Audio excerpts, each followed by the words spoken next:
वहीं सीकर जिले के लक्ष्मणगढ़ कस्बे के पास मंगलवार दोपहर में निजी बस के पुलिया से टकराने से हुई दर्दनाक दुर्घटना में अब तक 12 लोगों की मौत हो चुकी है और हादसे के बाद मुख्यमंत्री भजनलाल शर्मा के निर्देश पर खाद्य नागरिक आपूर्ति मंत्री सुमित गोदारा सीकर पहुंचे।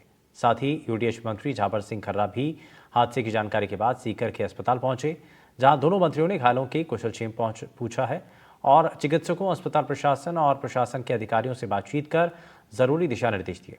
घायलों के उचित इलाज के लिए निर्देशित किया गया। वहीं मंत्रियों ने सीकर जिले में लगातार हो रही सड़क दुर्घटनाओं पर चिंता जताते हुए जल्द ही कार्ययोजना बनाने की बात कही है। उन्होंने कहा कि मृतकों के परिवार के लोगों को सरकार की ओर से 5 लाख रुपए की सहायता राशि और घायलों को 50,000 की सहायता राशि दी जाएगी। मंत्री ने कहा कि हादसों को रोकने के लिए राज्य सरकार संकल्पित है और जल्द ही कार्ययोजना बनाकर इन हादसों पर रोक लगाई जाएगी।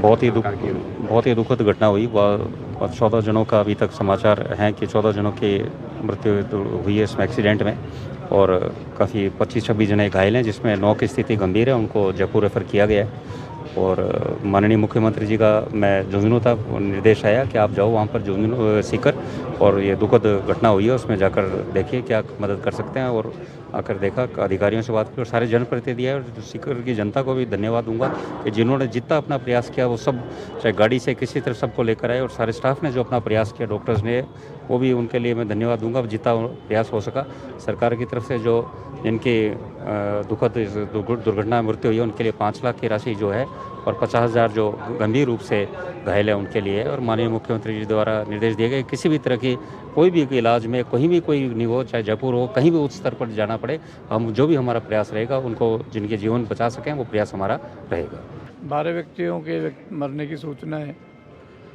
बाकी जो घायल हैं उनको कुछ को जयपुर रेफर किया गया है, बाकी एसके हॉस्पिटल में उनका सबका इलाज चल रहा है। डॉक्टर्स की टीम लगी हुई है, प्रशासन की तरफ से सारी व्यवस्थाएं मुफीद हैं। लोकल सवारियां हैं ज़्यादातर, बस भी एक रूट परमिट की बस थी, तो सभी सवारियां लोकल हैं। उनका आइडेंटिफाई करके और उनके परिजनों को सूचित किया जा रहा है। राजस्थान में उपचुनाव से पहले गौवंश को लेकर भजनलाल सरकार ने बड़ा फैसला किया है और अब सरकार ने गाय को आवारा कहने पर प्रतिबंध लगा दिया है। अब इसकी बजाय गाय को निराश्रित या बेसहारा जैसे शब्द का उपयोग करने के लिए कहा गया। इसके साथ ही सभी सरकारी आदेशों, दिशा निर्देशों में या सूचना पत्र या रिपोर्ट में आवारा शब्द की जगह गौवंश शब्द का उपयोग करने का आदेश जारी किया गया। ऐसे में अब अगले सभी सरकारी आदेशों में गौवंश शब्द का इस्तेमाल किया जाएगा। राजस्थान के पशुपालन और डेयरी मंत्री जोराराम कुमावत ने कहा कि बीजेपी सरकार गायों और बैलों के संरक्षण संवर्धन के लिए काम कर रही है। गौ कल्याण के लिए 250 करोड़ रुपए का प्रावधान कर मुख्यमंत्री पशुधन विकास कोष का गठन किया जाएगा।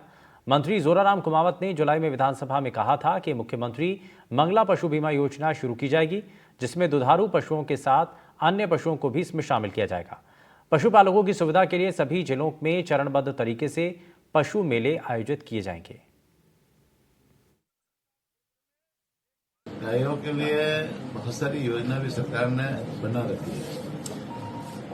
गाय हमारी माता है, गोवंश, और गाय से हमसे सब कुछ चीजें मिलती है। गाय से हमें दूध मिलता है, दही मिलता है, घी मिलता है, छाछ मिलती है। गाय से जो है ना, ये दूध से बहुत सारे प्रोडक्ट बनते हैं और वो हमारे जीवन में उपयोगी साबित होते हैं। साथ ही साथ में गाय का गोबर भी किसानों के खाद बनाने के काम आता है, बायोगैस बनती है, उससे जैविक खाद बनती है और गाय के गोबर से आजकल बहुत सारे प्रोडक्ट भी बनते हैं। अरे ये नाम बदलने में माहिर हैं। आप सड़कों के नाम बदल दो, संस्थाओं के नाम बदल दो, और गाय के नाम पर तो सिर्फ वोट ही लेते हैं ना।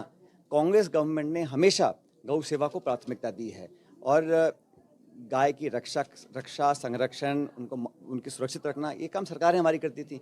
आज इतनी आवारा पशु घूम रहे हैं और ये सरकार सिर्फ गाय के नाम पर वोट लेना जानती है ना। गायों को अनुदान कितना दिया है, खर्चा कितना किया है, उसके आंकड़े दीजिएगा, लेकिन आंकड़े दबा देते हैं। आंकड़े देने नहीं, भाषण देना है। गाय के नाम पर, भगवान नाम के नाम पर सिर्फ वोट बटोरने का काम है। अंत में लोग इससे थक जाएंगे और थक चुके हैं। आज पूरे देश में माहौल बन चुका है और राहुल गांधी जी ने नेता प्रतिपक्ष होने के बाद जिस तेवर में सरकार की जवाबदेही तय की है, सवाल पूछे हैं और अकाउंटेबिलिटी मांगी है, वो सरकार दे नहीं पा रही है। और मैं ऐसा मानता हूं कि इंडिया अलायंस और कांग्रेस हम सब मिलकर चुनाव लड़ रहे हैं। राजस्थान की बीजेपी की सरकार जब से आई है तब से गौशालाओं को पैसा नहीं मिल रहा, गायों के लिए अलग से कोई फंड की इन्होंने व्यवस्था नहीं की। कांग्रेस सरकार के समय हमने जो फंड जारी किए थे वो ही मिल रहा है। आज भी जयपुर की सड़कों पर, राजस्थान की सड़कों पर प्लास्टिक खाकर, कचरा खाकर भूखी गायें भूख से मर रही है। बीजेपी की सरकार के समय जब गायें भूख से मर रही है तब बीजेपी अपनी फेस सेविंग के लिए ये कह रही है कि गायों को आप आवारा नहीं कह सकते, बेसहारा नहीं कह सकते, आप उसको निराश्रित कहिए। मतलब इसका मतलब सरकार का आसरा खत्म हो गया। सरकार को गायों को आसरा देना चाहिए। जो भाजपा की सरकार आसरा नहीं दे पा रही वो गायों को मरने के लिए छोड़ रही है और अब नाटक कर रही है कि पैसे नहीं दे रही, व्यवस्था नहीं कर रही। गायें रोज पकड़ रहे हैं जयपुर में।